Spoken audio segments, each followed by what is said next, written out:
Hi, my name is Steve Whitty. I'm with Whitty's Concrete. I've had the opportunity to evaluate the Medusa saw and give some feedback for all of you. Today I used the Medusa saw on a small patio and cut some joints on it. The saw worked flawlessly. A couple of the features that I really like about this saw are it has a really good, solid, strong base. It's got wheels. It's got a guide that you can follow your chalk line with. It cuts right on your line.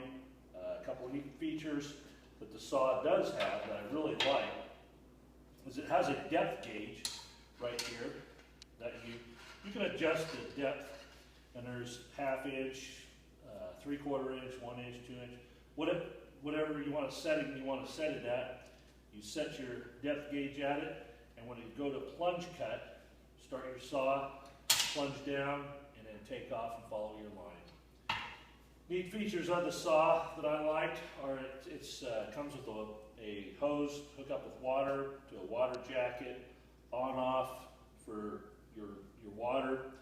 Then it also comes with a quick disconnect that as soon as you're done cutting your line, you can disconnect and clean out the joint that you just cut. Another neat feature of the saw is it is GFI protected, and for those of us that have set up skill saws and just chalked a line or went off of a straight edge and just used another guide to hold water on your blade and make your saw cut. Some of us in the past, we've been shocked, and it's just not an ideal situation, whereas this base that's on this saw really works out great with the wheels. The saw has plenty of power. It cuts smoothly, straight. Another feature that the saw does have is it comes with a dust collection system where you can hook up to a shop vac. Right here, I did not have an opportunity to do that as I was wet cutting today. The whole purpose and intent of this saw here is to be able to work in tight places or take care of patios that you don't need or want to haul out a large machine such as this Pack 4.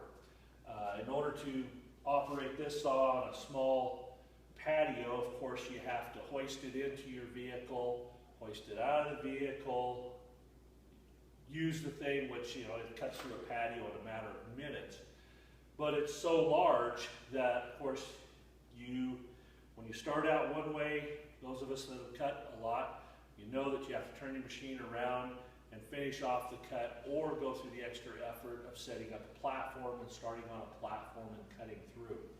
So there's definitely a place for the big saws, and they're wonderful for their intent and purpose, but there's also a great place for a saw this size. So in the past, I've set up a skill saw, worm drive saw, and diamond blade, and cut with just a garden hose shooting on them. And after using this saw, never again. It's a great tool, and I would highly recommend it for all concrete contractors. And there's just many uses that I probably haven't even ran into, but I look forward to it. So thanks again.